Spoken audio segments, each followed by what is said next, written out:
गुरुर्ब्रह्मा गुरुर्विष्णू गुरुर्देवो महेश्वरा गुरुः साक्षात् परब्रह्म तस्मै श्री गुरवे नमः तस्मै श्री गुरवे नमः तस्मै श्री गुरवे नमः। हिमालय का समर्पण योग भाग 2 पार्ट 15। हमारे मोम्पासा जाति के लोग यहाँ पर सालों से रहते आ रहे हैं। यहाँ पर भी एक पुरानी मान्यता है कि एक बार धर्मगुरुओं ने मरलामा नामक बौद्ध भिक्षु को बौद्ध मठ बनाने की आज्ञा दी, पर बौद्ध भिक्षु को मठ बनाने की कोई जानकारी नहीं थी और न ही कौन से स्थान पर मठ बांधना उचित होगा यह उसे पता था। फिर उसने भी ध्यान साधना की और ईश्वरीय शक्तियों को आमंत्रित किया और ईश्वरीय शक्तियों ने उसे बताया कि तेरा घोड़ा तुझे बताएगा कि मठ कहाँ बांधना है। तो उसने अपने घोड़े को देखा तो वह कहीं चला गया था। बाद में ढूंढा तो वह घोड़ा एक स्थान पर मिला और उसी स्थान पर बौद्ध मठ को बनाया गया है, इसलिए इसे घोड़े ने खोजा हुआ स्थान कहते हैं। हम बातें करते करते तवांग पहुँचे थे। यहाँ पर एक बड़ा बौद्ध मठ है। मठ में गौतम बुद्ध की 30 फीट ऊंची मूर्ति है। वहाँ ग्रंथालय, भोजनालय, संग्रहालय भी है। 400-500 बौद्ध भिक्षु रह सके इतनी बड़ी व्यवस्था है। वहाँ पर छोटे छोटे बच्चों से लेकर बड़े वृद्धों तक बौद्ध भिक्षु देख रहे थे। तानिया ने बताया, हमारे यहाँ पर अपने परिवार से एक बच्चा मठ को देने का नियम है, इसीलिए ये छोटे छोटे बच्चे भी इस मठ में रहते हैं। वहाँ की स्त्रियाँ बड़ी मेहनती थी। पुरुषों के साथ साथ वे भी बराबर कार्य कर रही थी। वहाँ से एक ट्रक डिब्रूगढ़ जाने वाला था। तानिया ने उस ट्रक में मेरी व्यवस्था कर दी थी। वह बाजार में खड़ा था, इसलिए हमें बाजार में जाना पड़ा। सारा बाजार ही बौद्ध कला वस्तुओं से भरा था। यहाँ पर चीनी वस्तुएं अधिक देखी जा सकती थी। वहाँ के गलीचे सर्वप्रसिद्ध थे। वहाँ पर स्त्रियाँ हाथों से ही काफ़ी सामान बनाती थी। वह गांव ज़्यादा बड़ा तो नहीं था, पर तानिया के लिए बड़ा ही था, क्योंकि उसका गांव तो बिल्कुल ही छोटा था। बाद में रात में सामान भरने के बाद हमारी यात्रा प्रारंभ हुई थी। रात में बड़े विनम्र भाव के साथ तानिया ने मुझे विदा किया। उसने कहा, जितना मुझसे हो सकता था उतना मैंने किया।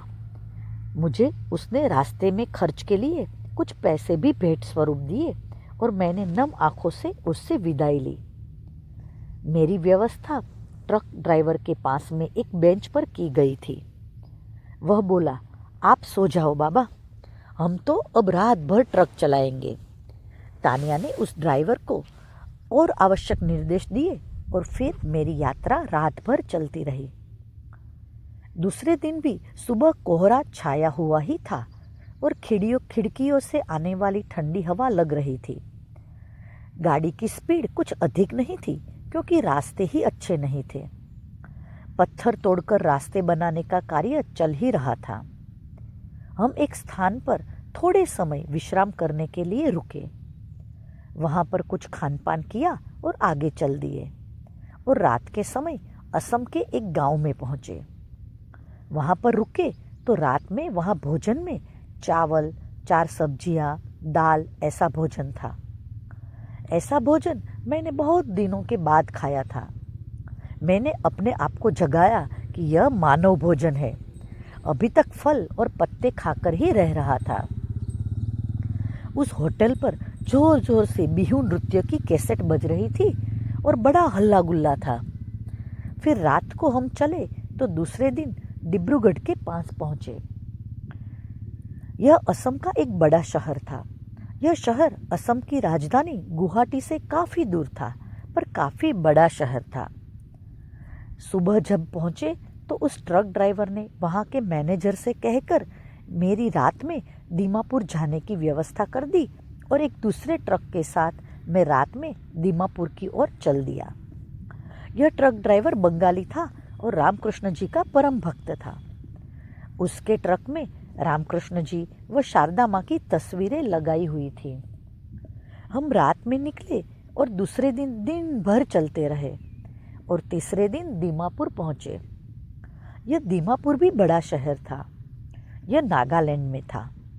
यहाँ पर पहुँचने के बाद उस ड्राइवर ने बताया, अब आपको यहाँ से बस मिलेगी, वह मणिपुर लेकर जाएगी। और उस ड्राइवर ने ही मुझे उस बस का टिकट भी निकाल कर दिया। मैंने उस ड्राइवर को धन्यवाद दिया और बस में बैठा। बाद में देखा तो बसें काफिला बनाकर चल रही थी। सारी बसें एक काफिले में चल रही थी। उसके आगे और पीछे मिलिट्री लगी हुई थी। इस सारे एरिया में उग्रवादी काफी थे, इसलिए बसों का सफर मिलिट्री के साये में ही होता था। कहते थे कि एक आदिवासी एक पेड़ से दूसरे पेड़ पर छलांग मारकर बस से पहले दीमापुर से इम्फाल पहुंच सकता है।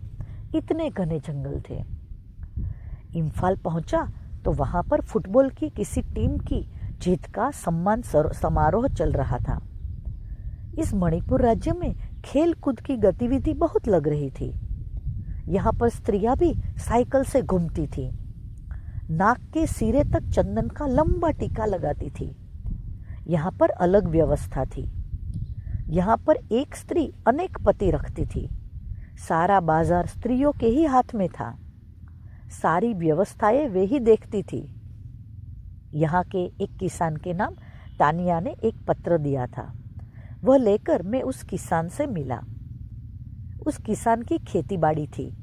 शहर में खाद बेचने की दुकान भी थी। उसने अपने खेत पर मेरी रहने की व्यवस्था की थी। वे बोले, जब तक आप चाहो यहाँ रह सकते हो। खेत लाई पत्ते का था। अधिकतर सब्जियां ही खेत में हो रही थी। शहर यहाँ से 12 किलोमीटर दूर था। पहले उस किसान को अचरज हुआ और वह बोला, हमारे यहाँ कोई सरकारी आदमी ही ट्रांसफर होने पर आता है, वह भी मजबूरी में। आप खुद ही यह सब दुकान बंद करके यहाँ से जाना चाहते हैं। आप खुद यहाँ पर क्यों आए? यहाँ पर कोई नहीं आता है। यहाँ की स्थिति बड़ी खराब है। रास्ते चलते बम विस्फोट होते रहते हैं। हम सब व्यापारी भी एक निश्चित एरिया में ही रहते हैं। मैंने कहा, मैं भी स्वयं इसलिए आया हूँ क्योंकि मुझे यहाँ पर कुछ अज्ञात शक्तियों ने बुलाया है। मेरा जीवन भी अब उन शक्तियों को समर्पित कर चुका हूँ। जीवन का जो होना हो वह हो। मैंने कहा, मेरे जीवन का अंत यहाँ होना हो तो होगा। मुझे मृत्यु का भय नहीं है। अगर इस कार्य में मृत्यु भी आई तो मेरा सौभाग्य होगा कि गुरु कार्य करते करते मृत्यु आई। मैं भय मुक्त होकर सब जगह घूमता था। वहाँ के समाज का अध्ययन करता था। ध्यान और साधना वाले साधु संतों की संगत करता था। ऐसे ही एक बार मैं मोइरांग भी गया था। कुछ लोग मुझे वहाँ पर लेकर गए थे। कहते हैं कि नेताजी सुभाष चंद्र बोस ने आज़ाद हिंद फौज को लेकर अंग्रेजी हुकूमत पर हमला बोला था और वे भारत में यहाँ तक पहुँच गए थे। वहाँ आज भी उनका स्मारक बना हुआ है। मैं सामान्यतः उस खेत पर ही रहता था। शाम के समय कुछ लोग आते थे। भजन व सत्संग का कार्यक्रम होता था। दिन में मैं जिनको मिलता था उन्हें ही भी मिलता था। मैं इंतजार कर रहा था अगले मार्ग का। मुझे पता था इस स्थान के लिए मैं नहीं आया हूँ। कई बार मनुष्य के जीवन में लगता है कि ठहराव आ गया है, पर वास्तव में वह ठहराव नहीं होता है। वह समय स्थिरता का होता है, संतुलन का होता है। जीवन में अधिक गति भी मनुष्य को असंतुलित कर देती है। गति के साथ साथ मनुष्य को ठहराव और संतुलन की भी आवश्यकता होती है। मेरे वे दिन ऐसे ही संतुलन के दिन थे। मैं तो मेरे ही जीवन को क्या चल रहा है वह एक मूक दर्शक बनकर देखता था। यहाँ पर यही अनुभव कर रहा था कि शिव और शक्ति इन दोनों के बीच ही जीवन है।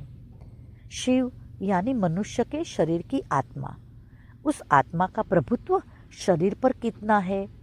वह आत्मा शरीर के अधीन है या शरीर आत्मा के अधीन है? इसी बात पर सारा संतुलन निर्भर होता है।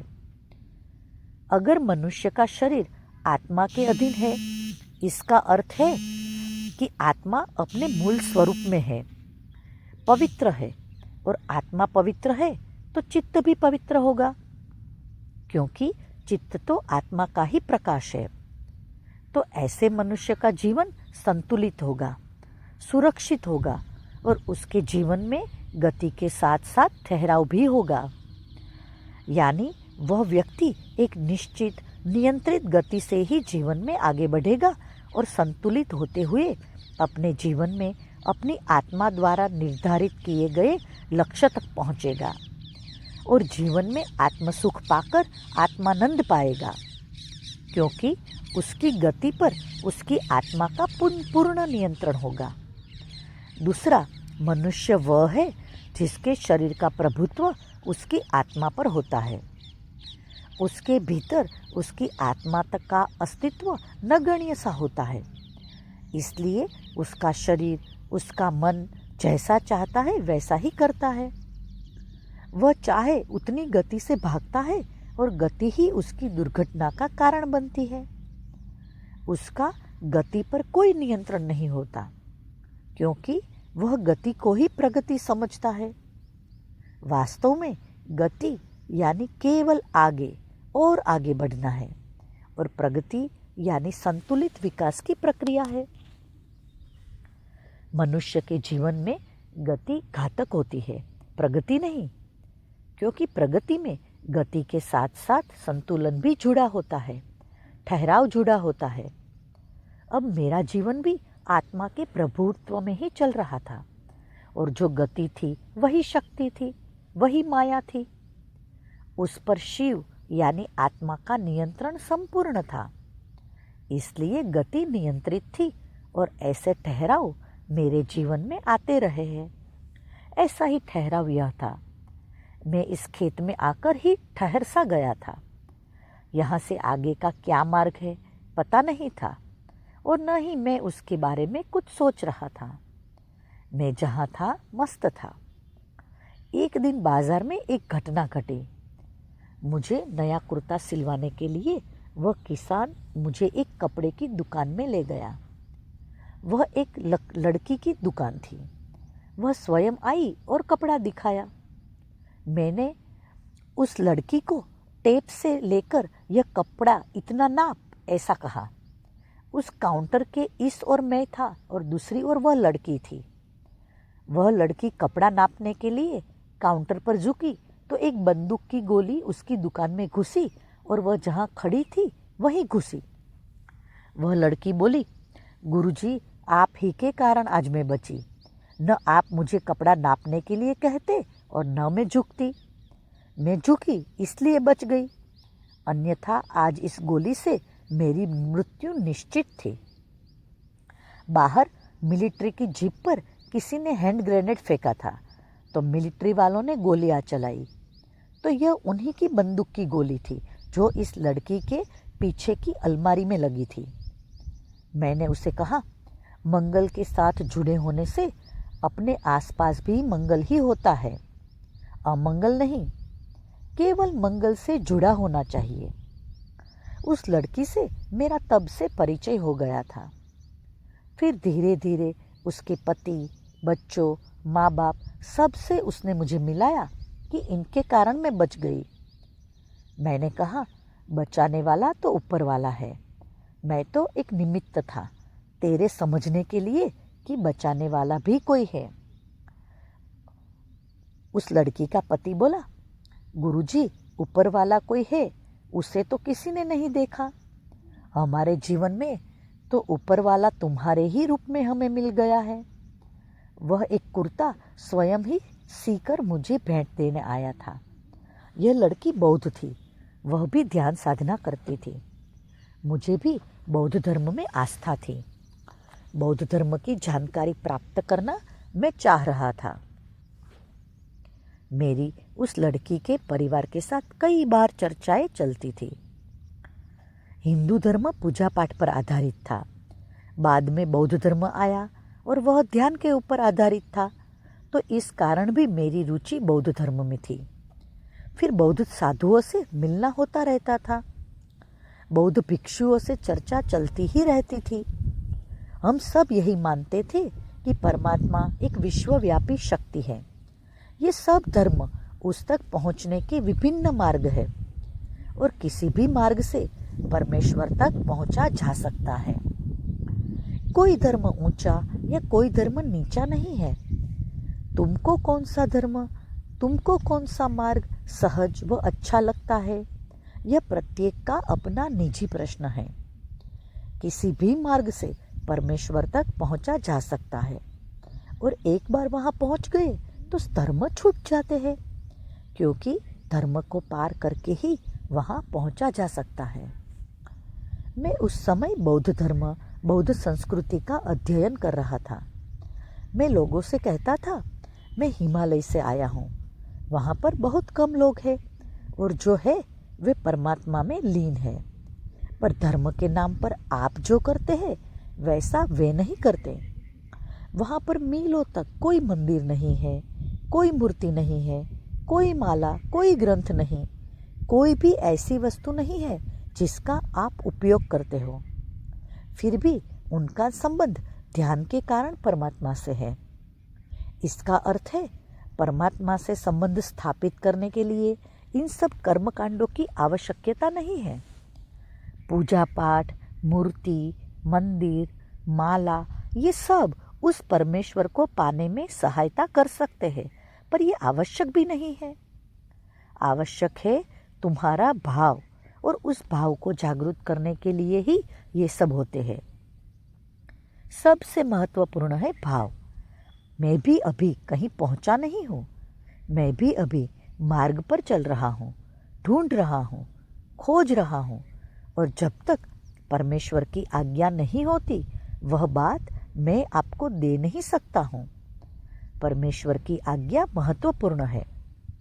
अब कोई किसी मूर्ति में भगवान थोड़े ही होता है, पर मूर्ति के सामने जाते ही हमें भगवान का भाव आ जाता है। मूर्ति तो पत्थर की या धातु की बनी होती है, पर उसका आकार हमें भगवान की याद दिलाता है। मेरा अभी मूर्तियों का भी अध्ययन चल रहा है।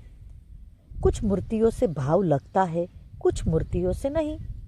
अभी ऐसा क्यों होता है पता नहीं। मूर्तियों के कारण या मेरी स्थिति के कारण वह पता नहीं। मैं वही अध्ययन कर रहा हूँ।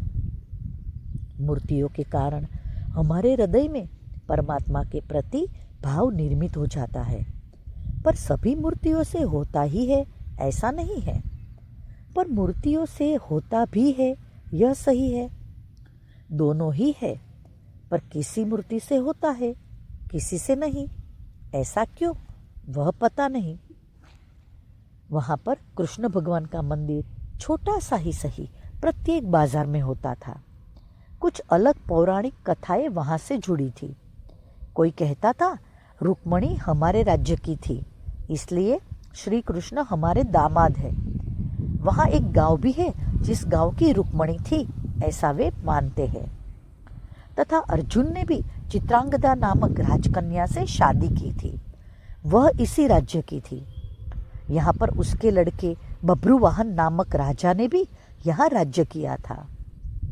वहाँ पर भगवान के रूप में श्री कृष्ण को मानने वाले लोग थे, और जैसे अलग अलग स्थान की होती है वैसे यहाँ की भी कथाएं थी। शाम के समय हम लोग आध्यात्मिक चर्चा करने के लिए एकत्र होकर बैठते थे। हम सभी धर्मों पर चर्चा करते थे। सब लोग खोजी थे, सब जानना चाहते थे कि सत्य क्या है। सब सत्य प्रेमी थे, सब सत्य खोजी थे। एक बौद्ध गुरु भी हमारी चर्चा में शामिल होते थे। एक बार मैंने उनसे पूछा तो उन्होंने कहा, हिंदू धर्म प्राचीन है। वास्तव में हिंदू धर्म ही नहीं है, क्योंकि न उसकी कोई एक निश्चित मूर्ति है और न ही कोई निश्चित धर्म ग्रंथ है। हिंदू धर्म तो खुली किताब की तरह है कि अभी उसके पन्ने खाली हैं। कोई भी सद्गुरु आए और अपनी 4 अनुभूतियां उसमें जोड़ दे। वास्तव में हिंदू धर्म नहीं, हिंदू संस्कृति है जो प्रकृति से जुड़ी हुई है और प्राचीन व विशाल संस्कृति है। इसी संस्कृति में से अनेक धर्म पंथ निकले हैं, पर जो धर्म यहाँ चल पाए वे यहाँ चले और जो नहीं चल पाए वे बाहर जाकर बाहर की दुनिया में फैले हैं। जैसे जैन धर्म यहाँ भारत में ही अधिक है, क्योंकि इस धर्म में समुद्र के पार जाना अच्छा नहीं माना गया है। भगवान महावीर ने जो अपनी अनुभूतियां बताई, जो संदेश बताए, उसके अनुसार जैन धर्म स्थापित हो गया। गौतम बुद्ध ने जो अनुभूतियां बताई, जो संदेश दिए, उस पर बौद्ध धर्म स्थापित हो गया। और ये दोनों ही महापुरुष समकालीन थे। एक बार तो बिल्कुल पास पास के गांवों में दोनों ही अपने अपने प्रवचन कर रहे थे, पर ये दोनों आपस में कभी मिले नहीं थे। दोनों धर्म समकालीन थे, सम परिस्थिति में थे। दोनों ही धर्म ध्यान पर आधारित है। यह समानता दोनों में है। प्रत्येक महापुरुष अपनी अनुभूतियों के आधार पर अपने संदेश देता रहता है। वास्तव में वह स्वयं भी नहीं देता है, वह तो केवल अपना अस्तित्व परमात्मा में विलीन कर देता है। फिर परमात्मा ही उसके माध्यम से संदेश देता रहता है। सब संदेश प्राकृतिक होते हैं, ये किसी की बुद्धि से नहीं उपजते हैं।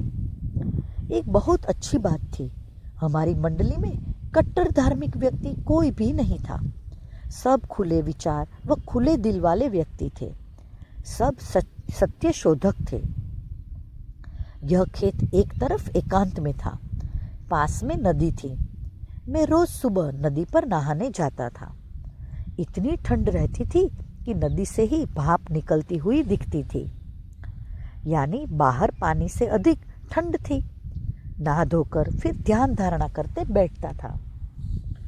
इस गांव से सड़क के रास्ते सब दूर जाया जा सकता था, यानी यह गांव शहर से जुड़ा हुआ था और एकांत का भी स्थान था, दोनों ही था। इसीलिए मुझे समाज में जाने का, समाज को जानने का भी अवसर यहाँ मिलता था। यह झोपड़ी भी काफी बड़ी थी, 5 कमरों की थी, जमीन से 10 फीट ऊपर थी। नीचे के भाग में घास फूस भरा था और खिड़कियों से दूर तक देखा जा सकता था। आसपास सारे खेत ही थे। ऐसी ही झोपड़ियों आसपास के खेतों में भी बनी हुई थी। साधारणतः फूल और सब्जियों को ही खेती अधिक होती थी। यहाँ पर छत के लिए बारीक सी घास का प्रयोग होता था, जो सालों चलती थी।